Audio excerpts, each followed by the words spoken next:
My mother-in-law told me something surprising. She said, "We're going to live together now. We turned the house into two separate homes to make it easier. Is the house in your name, Emma? Sorry to ask, but can you pay the $80,000 bill for the changes?" My mother-in-law and husband thought it was funny, but I felt determined. I was going to tell them something important, even though my husband didn't know yet.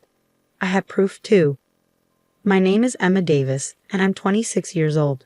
I live a little away from the city in a place surrounded by nature. I work in an office and draw pictures for fun. Recently, I've been sharing my drawings online and reading the comments people leave. My husband, who is 3 years older than me, and I have been happily married and living in our beloved old farmhouse since we got married.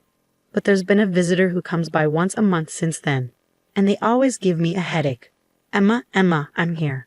Please open up quickly." I hurried to the front door when I heard the insistent banging. "Ah, it's my mother-in-law. I'll open it right away," I said, even though there's a doorbell right next to the door. I tried to smile as I opened the sliding door.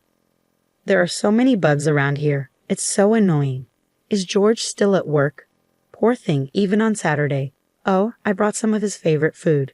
I saw a tired-looking woman holding a big bag, waiting at the door. As she chattered on, I tried to keep up my fake smile.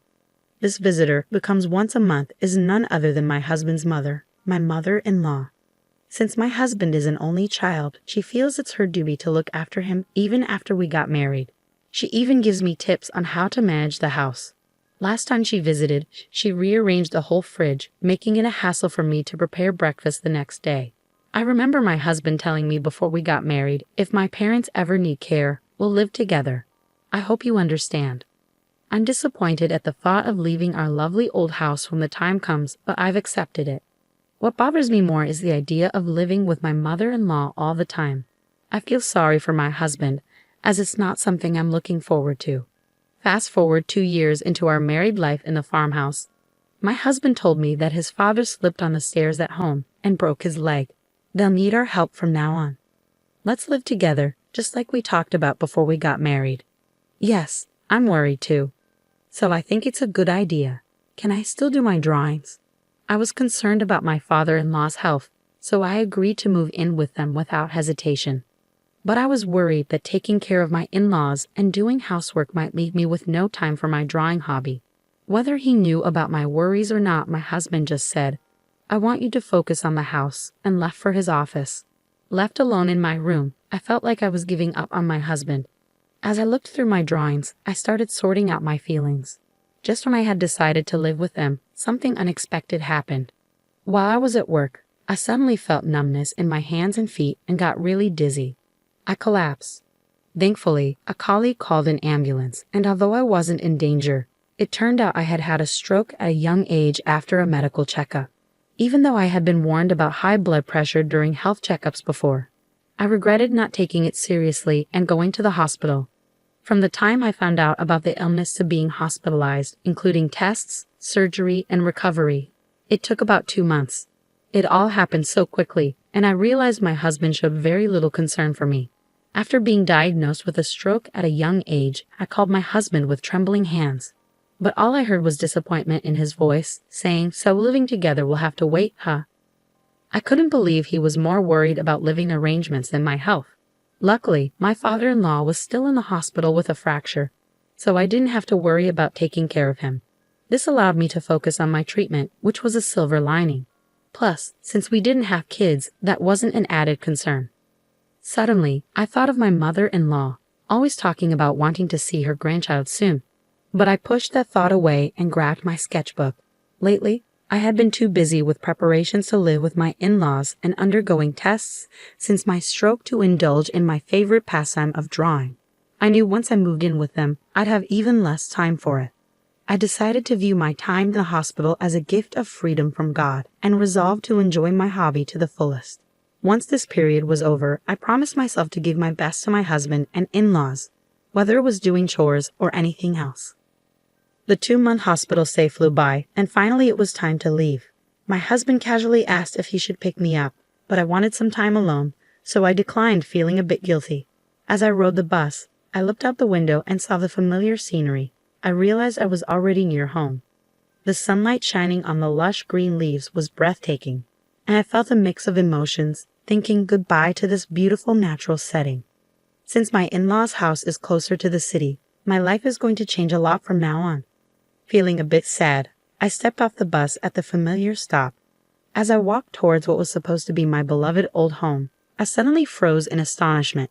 Instead of the familiar private house I knew so well, there stood a completely unfamiliar house that I had never seen before. After being in a hospital for about 2 months, I double-checked the surrounding buildings and the path I took, wondering if I had somehow gotten the location wrong. But it was no mistake. There was no point in wandering around, so I timidly pressed the intercom of the unfamiliar house. A voice I knew well, undoubtedly my husband's, responded with a simple yes. Still feeling confused, I quietly said, "It's Michelle," into the intercom. The front door creaked open and my husband, dressed casually, appeared. "Ah, welcome home. You're back earlier than I expected. I had the day off today. I could have picked you up," George said. "George, what happened to our house? Why has it changed so much?" I interrupted him, feeling disbelief, noticing his relaxed demeanor, perhaps indicating he had just woken up with his messy hair. Ignoring my anxiousness, George only responded vaguely, "Huh. What's going on? What happened?" without addressing my question. Just then, laughter echoed from inside the house. Unable to believe it, I pushed past my husband and made my way to the living room. Opening the unfamiliar door leading to the living room, I saw my mother-in-law lying on a couch, watching TV. She was laughing heartily, holding her stomach. "Why is my mother-in-law in this house?" I asked, bewildered. "Michelle, welcome back. Hospital stays can be long, but don't worry. I took care of the house while you were gone," my mother-in-law said casually. I was puzzled by what my mother-in-law meant by taking care of the house. Did she mean chores? With a sinking feeling, I pressed her on why our old house had changed so much. Without any hint of remorse, she replied, "Well, since we're all going to live together, I thought it would be more comfortable to remodel it into a duplex." The words "remodeled it into a duplex" kept echoing in my head. My mother-in-law had always been one to meddle in our lives, but I never imagined she would renovate our house without asking. And weren't we supposed to move into my in-laws' house, closer to the city center? Every time she visited our old house, she complained about the bugs and the walk from the station.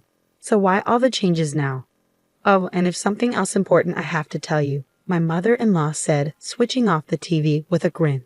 "The remodeling cost a bit. I believe the title to this house is under your name, Michelle. I'm sorry, but could you handle the payment?"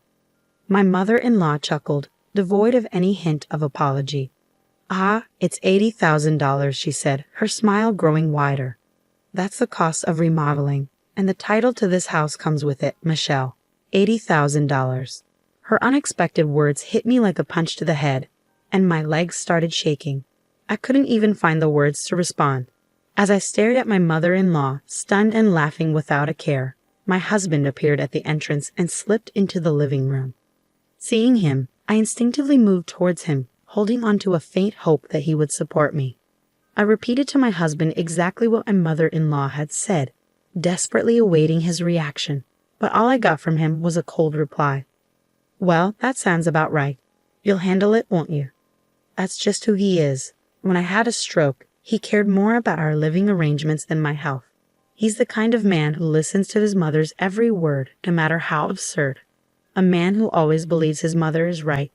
My discomfort and dissatisfaction towards my husband reached a boiling point. Once it overflowed, I was done. With all my heart, I decided I would leave this family behind. "I understand now, George. I'm going to divorce you and your mother, Cecilia. And no, Cecilia, you can handle the renovation costs on your home." I declared this all at once and turned my back on them, intending to leave the room quickly, but they weren't going to let me go so easily. "I've been losing interest in you anyway, so it's no big deal. But remember, this house is in your name, Emma, so you have a responsibility to pay," George remarked. "That's right, feel free to leave, but please settle your dues first," added Cecilia. I was astonished by their selfishness. I couldn't help but sigh.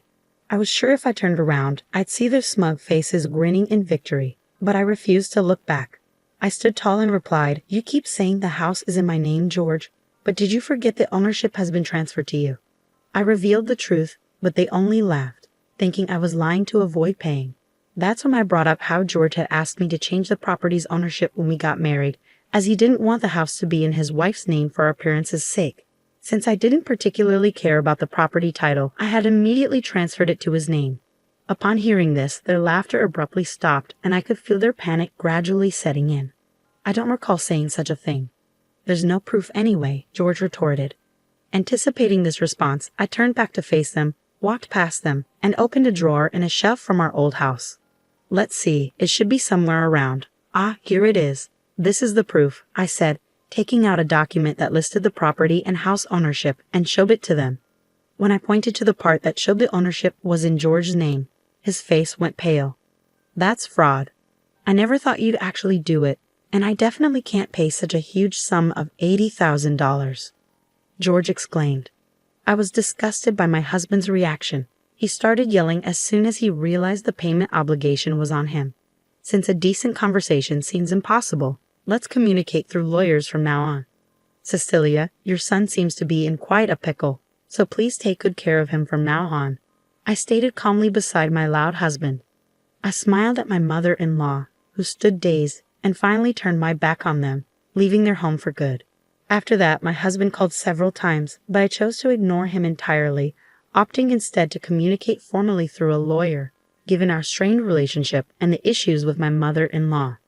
The divorce was settled without any problems. Regarding my husband's accusation that changing the property's ownership was fraud, it was determined that it was a mutual decision made when we got married 2 years ago. My lawyer reassured me with a smile that this was neither fraud nor anything illegal. With that, all the uncertainty inside me disappeared completely. It turned out that I was supposed to foot the bill for renovating the house as soon as I got discharged from a hospital. I couldn't help but appreciate the well-executed, spiteful move of pushing me into a difficult situation just after I had undergone surgery and rehabilitation and finally got discharged due to illness. In the end, since the house was in my husband's name, it was his responsibility to pay the hefty renovation costs, and he ended up cornering himself. Moreover, I was able to secure alimony after the divorce was finalized. My husband, faced with a claim for an amount he couldn't possibly pay off, either borrowed money from risky sources or didn't pay at all. While I was in the midst of the legal battle with my husband and mother-in-law, I received an apology from my father-in-law, Bob, who had been hospitalized with a broken leg, saying, "I'm sorry for my wife and son's behavior." Of course, it didn't seem that Bob was directly involved in this matter, but it couldn't be denied that for 2 years after our marriage, he had turned a blind eye to his wife and my indifferent husband. After briefly replying to Bob's message, I made the decision to cut all ties with my old family and start afresh. Since then, my health has been gradually improving, and I was able to return to work. When I was married, I used to draw illustrations, but I always felt restricted by my husband's presence. Now, I can immerse myself in drawing whenever and however I want. Initially, drawing was just a hobby, but now I receive job offers through the social networking site where I post my illustrations. I spend more time drawing for work than for pleasure these days. My current dream is to buy an old farmhouse in a somewhat rural town using the alimony from my husband and my savings, and to open an art studio there. Today, I'm taking the first step towards realizing that dream by heading to see an old farmhouse. As I gaze out at the scenery from the bus, I can't help but think back to the day I left the hospital, the day that changed my life forever. The natural scenery outside remains the same as it was that day, but my feelings are clearer now, and I'm filled with excitement for the new life that awaits me. The leaves on the trees, illuminated by the sunlight, look so bright and dazzling.